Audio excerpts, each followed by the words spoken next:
what is the difference between this street and this street?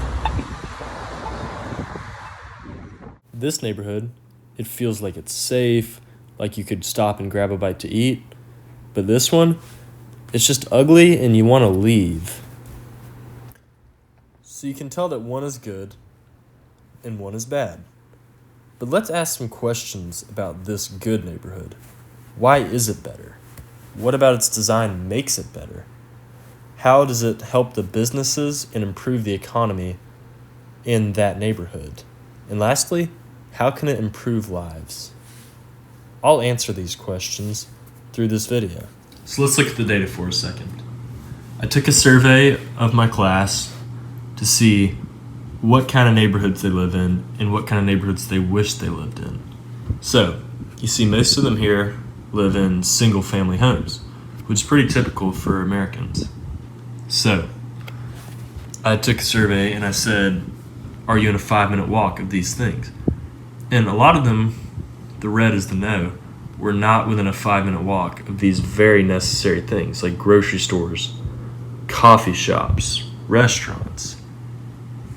But the thing is, all of them said that they wanted to be within a 5-minute walk of these things. Most of these guys in the know already had these things. So almost everybody wanted to be within a 5-minute walk of these things. These are very convenient things that would improve people's lives. Also, we see that a lot of people don't have sidewalks in their neighborhoods or bike lanes, which means that the only way they can get around is by car.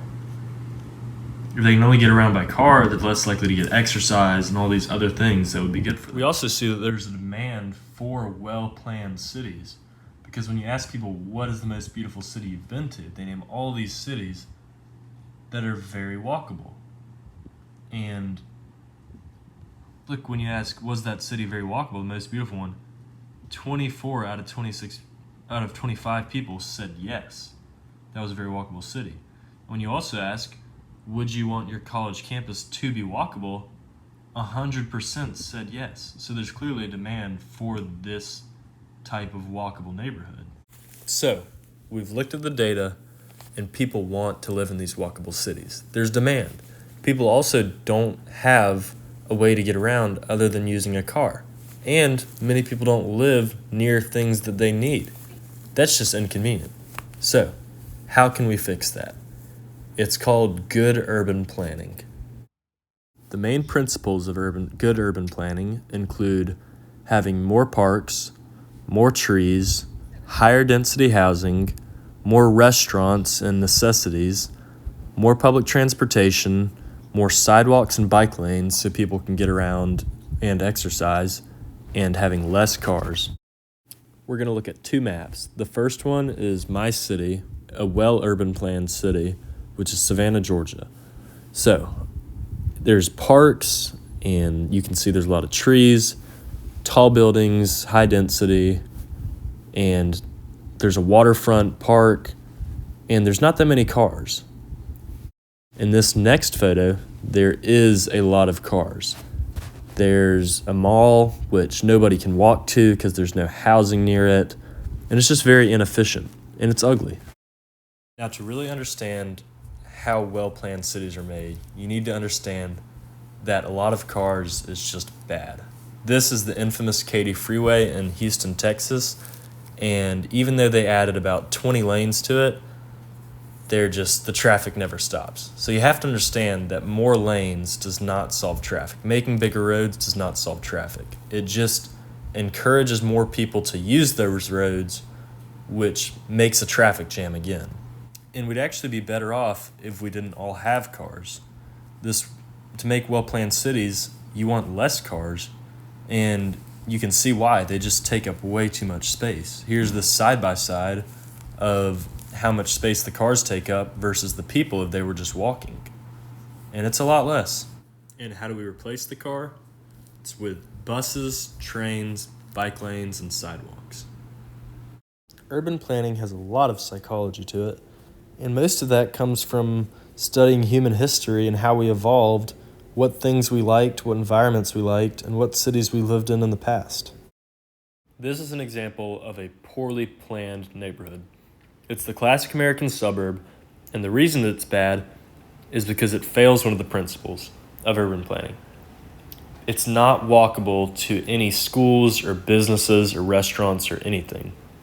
The reason that there's no restaurants here is because if a restaurant did try to open here, it wouldn't be able to survive. There's not that many people living in a closed space, so if a restaurant popped up, there's only like 1,000 people in this whole area that could not sustain that restaurant. They'd go out of business. But in the second photo, you have the opposite. This is downtown Washington, D.C., and there's a lot of people in a smaller space, so they were able to put parks in within a close distance to these houses. People only have to walk a few blocks to get to a park. People only have to walk a few blocks to get to a school. There might be a coffee shop on every corner, which encourages people to get outside, to walk, to play, to ride their bikes, because they can do that to get to the amenities.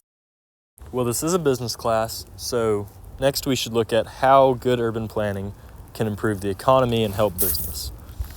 The main way it does this is by fostering mixed-use housing. So mixed-use housing is kind of what we looked at in that last photo, which is just people's like apartments and stuff being close to commercial centers and being close to restaurants and coffee shops and just other businesses. So the way that works is that if you have people close to their businesses, they're more likely to shop at those businesses. Whereas if someone's in the suburbs, they have to drive all the way to a store, they're just less likely to do that. So that's it. Having people close to businesses makes them more likely to shop at those businesses, which fosters economic activity. Urban planning also helps cities become more wealthy. There's two classic examples of this, and the first is just tourism.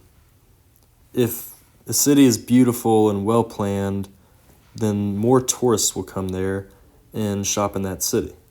The second is that if you have citizens of that city living in the downtown area, they walk, they don't drive, so they don't have to spend as much money building roads and highways from the suburbs to the downtown area because everybody's already walking, so they can save money in that way. And that's the rundown on urban planning. It's a really interesting subject, and it's just cool because it's like a mix of economics and psychology and design. It's one of those things we don't really notice in our daily life, because if you're in a really cool city, then you might not realize why that city's so cool or why that city's beautiful, and then why you're in another area and that place just isn't that cool. But now that you know a bit about urban planning, you can explain why those places are good, why some cities are better than others, and you can start to notice that. And it's also really helpful because it makes people a lot of money. If you can figure out what type of neighborhoods people want, then if you're a real estate developer, for example, you know how to build good neighborhoods that people want to live in. Whereas if you build an ugly neighborhood that was dumb, nobody would want to live there, and you just wasted a whole bunch of money. So yeah, the urban planning's great. There's lots of ways you can get involved, whether by volunteering or majoring in urban planning in college. And I hope you can see the benefits of these neighborhoods. Like, I've been walking around this neighborhood of downtown Savannah where I live, and it's just amazing how walkable it is and how many more people you see when you're in these type of neighborhoods. Makes people more social, more active, and happier overall.